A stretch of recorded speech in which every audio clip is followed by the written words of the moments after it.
Eke was a top politician in Nigeria, or rather is a politician in Nigeria. This is a true life story. When Eke joined politics, somebody had to recommend him to, become what he was.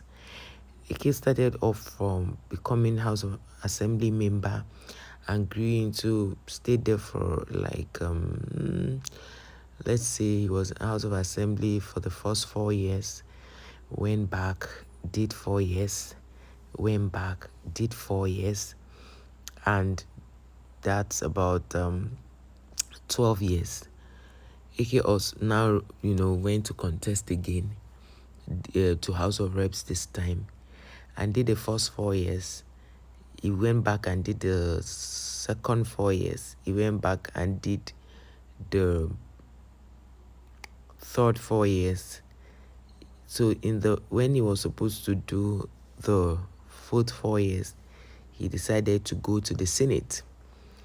On getting to the Senate, before this time, I'm just giving you a backstory about how he has been, progressing in politics. And one would think that is because he's very favored and all of that. But let us tell you now the gist, the main matter. Eke had been, each time they will be conducting an election, Eke will go as far as impregnating a woman in that village who is a mad woman. Every time he will impregnate the woman, and people will be wondering who is really sleeping with this mad woman. If she's not on her menses, she's pregnant. And what they do is that they take the baby, whenever the child is born, they take the baby away from this woman and put it in a mortar and blend. You will not believe it, but that's exactly what happened. People had accused this man of being the one responsible for this woman's pregnancy, but nobody wanted to believe it because we couldn't believe that this very posh man would definitely, go to that level of getting a mad woman pregnant and then pounding the child. That went on and on until one day there was this election year that his boys, rebelled against him, and they came up with so many stories. We still did not believe. The people in the community did not still believe because they couldn't imagine that this man, as posh as he is, well educated, he will go to the level of sleeping with a mad woman. And then this went on and on. His boys came out. They did a lot of things. They talked about a lot of things the man had done, how he used to take them to places that if I begin to mention, you might not be able to finish watching this video. I used to take them to places for them to do jazz for him. They will mark their bodies so that when they are guarding him, they can shoot them and the gun will not penetrate. The man took them and initiated them, introduced them to so many occultic activities. So whenever this woman got pregnant, he did that. And to the point that one day he was passing and the mad woman, is no matter how mad somebody is, they have some time where they are sane. The mad woman, they asked her who was responsible for the pregnancy. She actually mentioned the politician's name. But of course, they had to cover up so that nobody would know. So one time, some men in our community had some challenge and they were talking about this whole thing. So one man was about to die. He started confessing. As he was confessing, he was mentioning the how many babies they've pounded, who they pounded the babies for, and what it was used for, the names of the people that were involved. Everybody that did that baby pounding died a mysterious death. This story I'm telling you today is a true life story. They died one by one because of all this.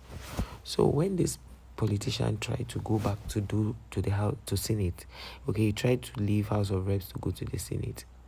The then sitting governor decided to play a fast one on him. The sitting governor had given him about, 15 million and pretended to be supporting him. Immediately they got to where they were supposed to go and do the primaries in the local government where they're supposed to go and do the primaries. He has sent people to lay ambush for the man and distracted him from going for the primaries. On reaching, as he drove back, he now called the governor, told him what had happened on the road. The governor acted surprised, but did not let him know that he was the one that sent those people so that he won't go for the primaries. And that was how he didn't get ticket for the party. So he went back again in the next election. He went back. He had gone to one particular popular church. I would not want to mention the name. And he went there. He said he has repented. He's sitting in front, trying to see if he can win the next election. And when he did not win this next election, he contested. Actually, they gave him the ticket this time, and he went to contest. When he got there, everybody came out to vote. They tried everything. They tried to manipulate the people for vote buying. The people did not listen, and he lost that election again. This time, he now went to court. He tried everything possible, and he did not win. And he didn't win the court case. He tried all the means. He did not win the court case. So, this is the same man that before election period, like if they are campaigning, he will come to the village. He will stay in that village. All the people in that village who know him will come to see him. They will be free to come see him because he's looking for votes. Immediately they've given him that position. He's off. You'll never see him again. And when all the people he has given his phone numbers to, when they try to reach him, he won't pick their calls. And if you see him in a place where you're supposed to talk to him, he'll pretend as though he's taking a call, and he'll walk away. So he will stay in that village. He will lie on the bench. He would do so many things just to show that he's humble, for people to be able to reach him. In fact, he will begin to call people, but immediately he buys that rice, that salt, and all of those things, and gives the villagers. That's the end. The next time they will see him is in the next 3 years plus, when he will start another campaign for the next dispensation. So that went on and on until this last straw, where he couldn't manipulate the electoral system anymore like you usually do through those means of pounding, because those who did the pounding for him had died. He was not able to pound again. And recently I hear that he had given his life to Christ. And I also heard that he is down with a very dangerous ailment. The moral of this story is that no matter how much you follow the devil, he will never give you anything free. As he gives you with the right hand, he takes with the left hand. So it's better for you to serve God and be one place than to be, because you want to win election. In where we come from, in our localities, election is a do or die affair. You must win or no other person will. That kind of stuff. So it causes them to go into diabolical means. Some even go to graveyards to do some kind of incantation just so that they can win elections. So all of these things do not pay. And today, where is he? He did not get the senatorial seat. In fact, he has never won any senatorial election, because he had now understood that those powers that were helping him can no longer help him. And all the boys he was using to constitute the nuisance have left him. They said he uses them and abandons them. No matter how much he uses them, he does not give them anything that can make their life better. And that is also a lesson to those who are allowing politicians to use them as dogs. Because if they truly wanted dogs, they should turn their children as dogs and stop using other people's children. And then the other people's children are the ones, allowing themselves to be used by these politicians. And at the end of the day, if they give you 50,000 or even 1 million, that's still after 3 years plus, when they will be coming back, they will still call you again.